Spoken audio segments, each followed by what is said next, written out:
Ya, assalamualaikum warahmatullahi wabarakatuh. Ya, di video kali ini saya akan coba menjawab mengenai kiprok yang saya rakit kemarin. Jadi ada beberapa pertanyaan dalam komentar ya.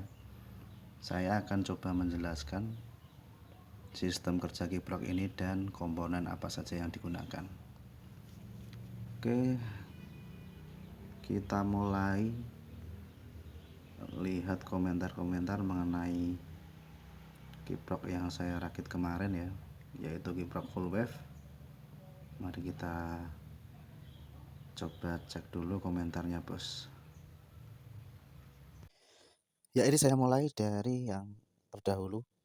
Ini ada daily autoclock. Jadi yang bertugas membatasi voltase lebih ke aki, dioda zenit apa SCR. Masih belajar bang. Ini yang bertugas membatasi arus adalah SCR yang disuruh oleh dioda zener. Kemudian ada Mahmudoho. Motonya bosku ada kan menggunakan 6 buah dioda dengan sistem rangkaian 3 fase. Terus outputnya dibatasi dengan transistor 7812, 7815, terus dengan menggunakan penguat transistor apakah bisa sempurna? Itu kemungkinan bisa short karena regulator IC7812 tidak akan mampu karena di ampernya sangat kecil ya. Dia di angka 1,2 atau 1,5 sampai 2 ampere. Kemudian ulala mama, bang please skemanya ini sudah saya buat. Kemudian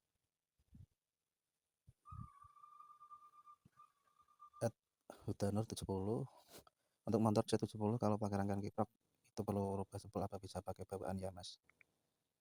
Bisa pakai bawaan tapi ya mesti rubah kabel yang menuju kiprok ya dari spool. Kemudian add Maman Mirta, skemanya mas bro sudah saya bikin.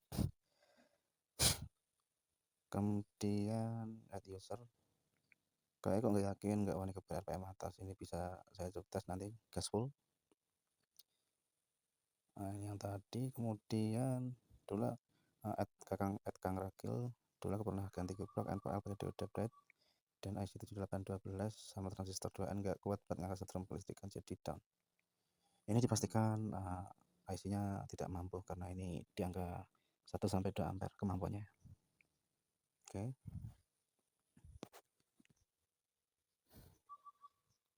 Kemudian ini ada lagi add kelas dunia, ini tipe sun apa series, ini tipe sun. Kemudian add Siswanto, maaf bang untuk ukuran komponennya ini bisa ditonton ulang. Kemudian add Govinda, kalau ada komponen yang rusak apa harus bisa melonjak tinggi, apa ada short di spool. Nah, ini bisa berhenti mengisi kemudian bisa overcharge ya. Kemudian add Adi Meza, untuk ke jalur output kontak mana ya mas, ini saya sambungkan ke plus dioda. Kemudian add Agus Warsito, kabel monitoringnya mana mas, ini kabel monitoringnya saya sambungkan ke plus dioda. Kemudian add Mas Kendus, mas transistor apa aja yang bisa dipakai, ini bukan transistor tapi SCR. Kemudian add ulala mama, apakah bahannya harus sama ya bos, nanti tak coba bikin formulasi masih, tapi ya terpaksa dompet kaki kering, ini bisa dicoba nanti pas sudah punya uang ya. Add ulala. Kemudian add Junot Prasetya, maaf masih kurang jelas skema nilai-nilai komponen. Kalau bagi yang awam elektro sangat monyet-monyet tolong disimpulkan ya, sama proses penyambungan penyolderan saat di PCB nya dengan pelan-pelan. Maaf soalnya saya lagi butuh rangkaian ini untuk kiprok motor saya mau di tutornya. Oke, sudah dibikin tutornya add unit ya. Kemudian add garangan channel, bang IC SCR nya bisa diganti dengan IC TYN 1 kalau tidak salah bisa, tapi saya belum cek dataset dari TYN 25. Kemudian add anjing, bang boleh minta WA ini nanti. Kemudian add Ismail, tolong dibuatkan nilai komponennya, maklum saya masih awam, terima kasih. Nah, lanjut. Kemudian add excellent, resistor 1,5 kilo atau 1,5 ohm. Nah, itu bisa disimak lagi, ini banyak pertanyaan yang mesti ditonton ulang videonya ya. Ini sebenarnya sudah saya jelaskan. Kemudian untuk add solvage, untuk pemasangan LV 35 volt, main plusnya gimana kan, plus terdapat plus dioda, kemudian yang negatif terdapat pada ground, ada kabel hitam. Kemudian add Agus Warsito, gambarnya yang jelas dan kasih nilai tipe komponen ini belum ditonton kalau pertanyaan seperti ini. Oke, kita lanjut.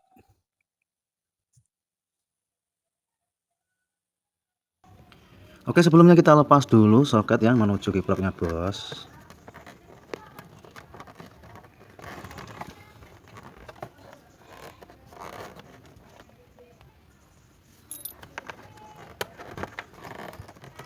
Ini adalah soket spool kuning strip putih dan putih strip merah. Ini dari arah spool. Kemudian yang ini hijau strip putih kan kalian sudah tahu ini adalah menuju pulser.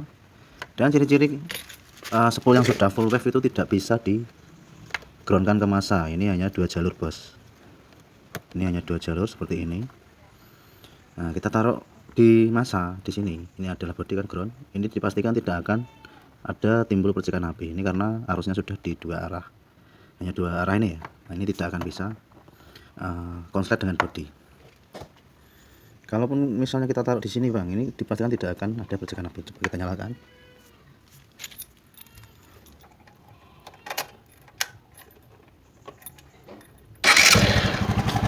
Ini mesin sudah menyala. Ketika taruh di sini dia tidak akan ada api, bos. Nah, dia di antara 2 kabel ini.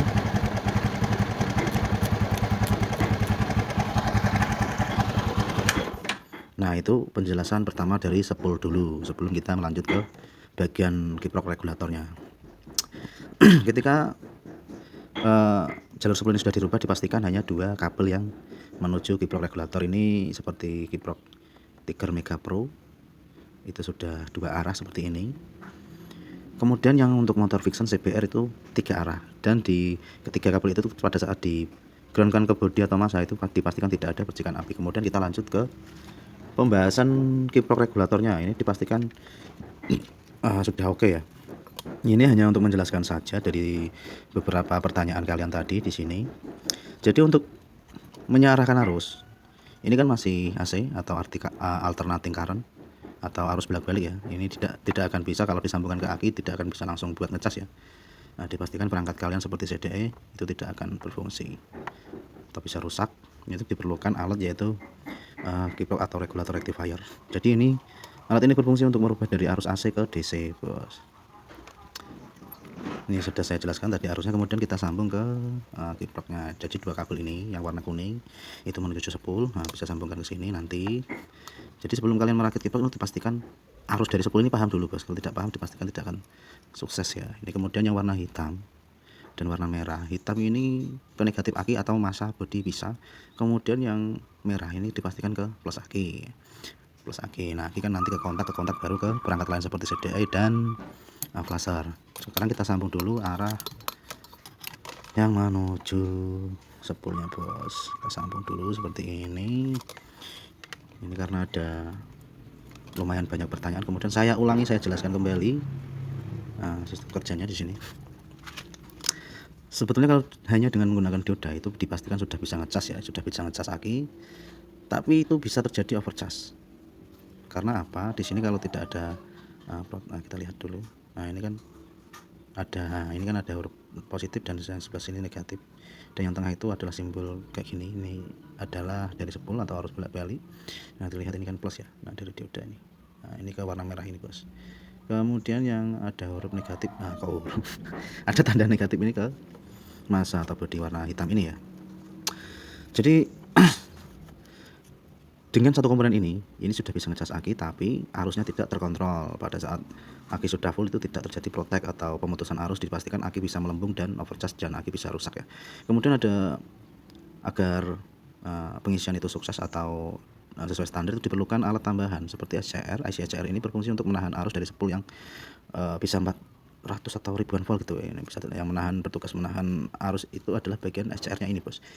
Karena kenapa? Di sini dia berfungsi untuk mengkonsletkan di antara 2 arus ini dan diubah menjadi panas, karena semua kiprok yang terpasang pada motor jika dia masih berfungsi dengan baik itu dipastikan pasti panas, karena dia mengkonsletkan 2 arus ini yang diubah menjadi panas. Nah, ini karena apa? Ini hanya prototipe, ini pastikan heatsinknya atau pendinginnya ini lebih besar dari ini ya, untuk memaksimalkan performa kiprok regulator, atau bisa ditambahkan kipas, jadi heatsinknya ini besar dan kipasnya bisa dikasih juga. Nah, itu lebih efisien. Kemudian sistem kerjanya ini di sini pada saat sudah mencapai voltase maksimal, yaitu antara 13-14,5 itu sudah maksimal. Kalau di atas itu dipastikan bisa overcharge. Ini yang bertugas di sini adalah dioda zener. Dioda zener ini 12 volt. Nah, apabila dia sudah merasa terisi penuh, si aki ini akan memerintahkan ke transistor 2N ini ya, 2N5401.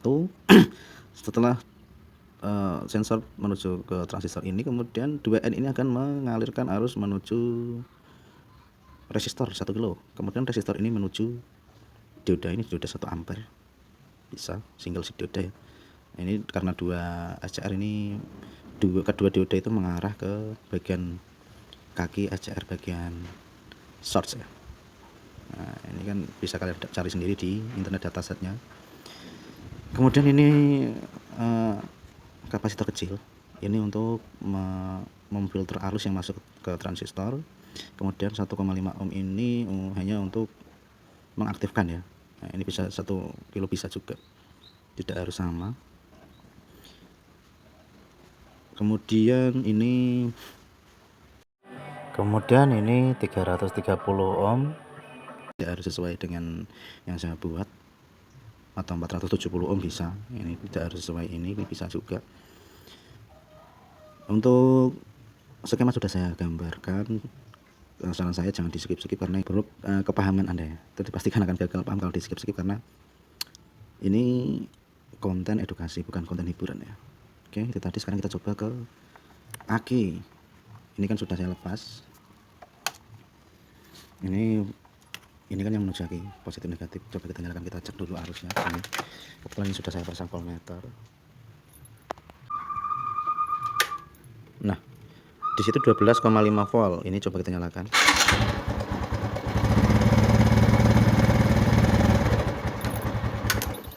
Sudah pasti tidak akan bertambah ya, karena kabel belum tersambung ke aki. Coba kita sambungkan dulu ke aki.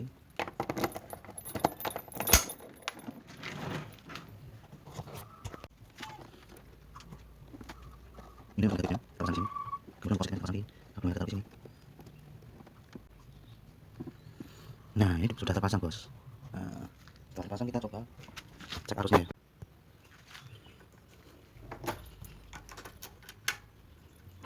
Di 12,5, kemudian coba kita nyalakan.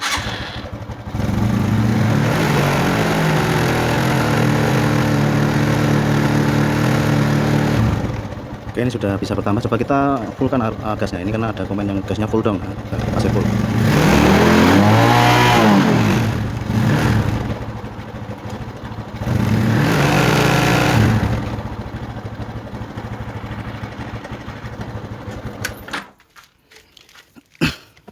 Oke, ini sudah di tes gas full.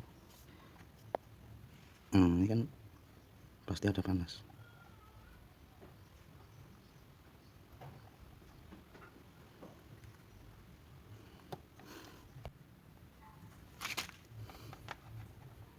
Nah, ini cukup panas bos ya, lumayan ya, karena baru sebentar.